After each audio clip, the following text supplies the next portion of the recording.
Thanks Prepping here. In today's video, I'm going to be showing you how to make oat milk in about the simplest way possible. Now, the popularity of dairy-free, milk-like beverages has really increased a lot in the past few years between your almond milks and cashew milks and other nut milks, but also in oat milk, a non-dairy alternative to milk for things like baking and to use on cereal and in coffee in some cases. Oat milk has become very popular for those purposes. And like the traditional ways of making nut milks at home, it generally calls for using something called a nut bag, or basically a fine mesh straining bag. But I don't really love using the nut bags. They're a little bit messy, they're hard to wash, and they're not especially cheap to buy and keep replacing. So I want to show you how easy it is to make oat milk, or even some of the nut milks, with an ordinary French press coffee maker. And we'll also go over the basics of how to make oat milk, including a couple of tips and tricks to ensure that you get the best oat milk product possible. So let's get into it.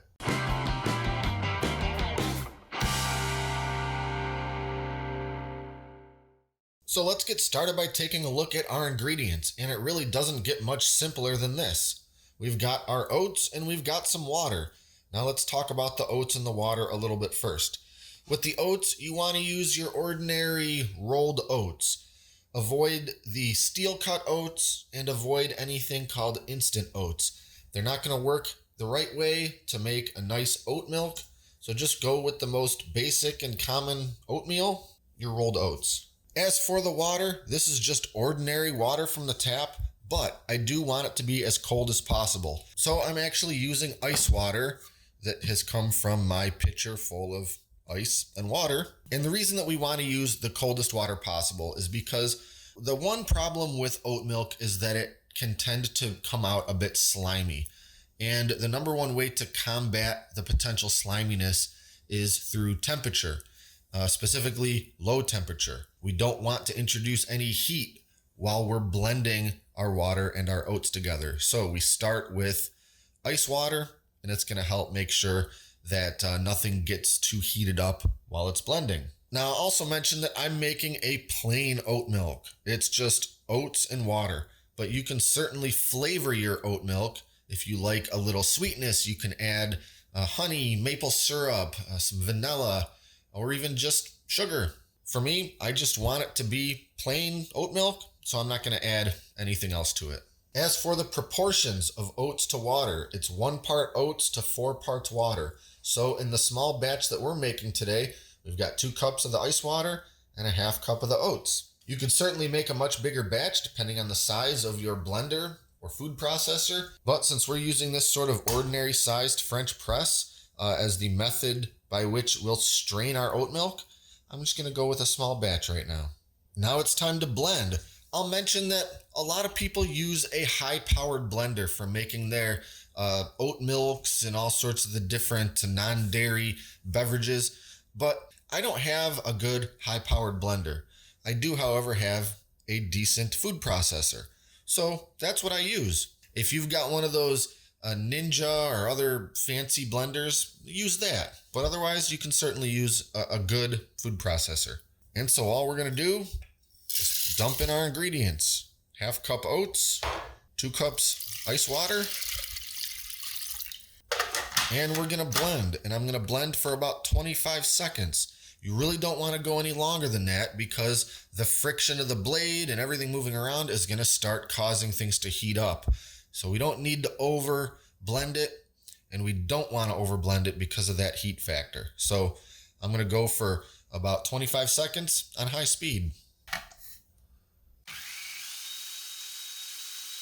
And this is what we've got. Now the next thing I need to do is transfer this into my French press. But because the food processor doesn't really have a good lip for pouring liquids, I think I'll pour this into my measuring cup over the sink before I transfer it into the French press. And now we go to our French press. And I'll mention that you can really use any kind of French press. I've got my stainless steel French press that I use for camping and hunting. But I thought for the video I'd use the glass one because it'll kind of let you see what's going on in there. But anyway, now we just pour our oat water mixture right in. And I'm going to make sure to get all these bits of oats out of my measuring cup because all that's going to have liquid in it that I want to strain out. And if you've ever used a French press before, you know what to do next. Basically, we're just going to put this lid on, and it's got the little strainer on this plunger.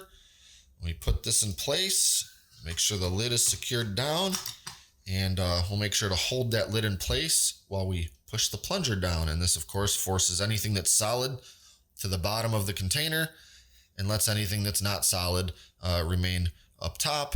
And that's going to be our liquid, or in this case, our oat milk. With oat milk, there's no need to soak. We just need to strain it, and we're good to go.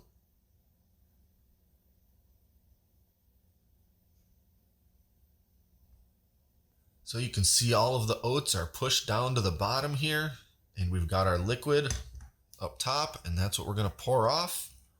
And we're just going to go ahead and pour this right into a glass mason jar.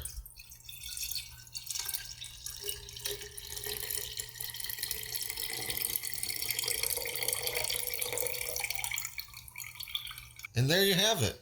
Now all I have to do is put a lid on this jar, stick it in the refrigerator for a while, and it's good to go. I'll mention that because we used that ice water, this is quite cold to the touch, but I just want to make sure that it's as cold as I would enjoy any of my milks to be. So into the fridge it goes. All right, it's been a couple hours in the fridge. It's very cold and frosty, and that's it. We're calling that done. Obviously, with the French press, you're not getting a huge batch, but you can blend up as much as you want and just strain it with the French press in as many batches as you want. You can see that it was quite quick to strain that milk in the little French press, and you can just do that as many times as you need and fill up as many jars as you want. After you've got your oat milk made, just store this in the fridge for up to about a week. The store-bought stuff can last a little longer in the fridge because it's filled with different sorts of additives and enzymes for that very purpose. But when you're doing it homemade, about a week is what you're looking at. That's also why I like making the smaller batches. I can make it right now and use it in just a couple of hours. So that's about it. Fresh, creamy, dairy-free oat milk in about 5 minutes. Be sure to like and subscribe and stay up to date with all our latest stuff, including future food videos. Thanks for watching, and until next time, this is Great Lakes Prepping.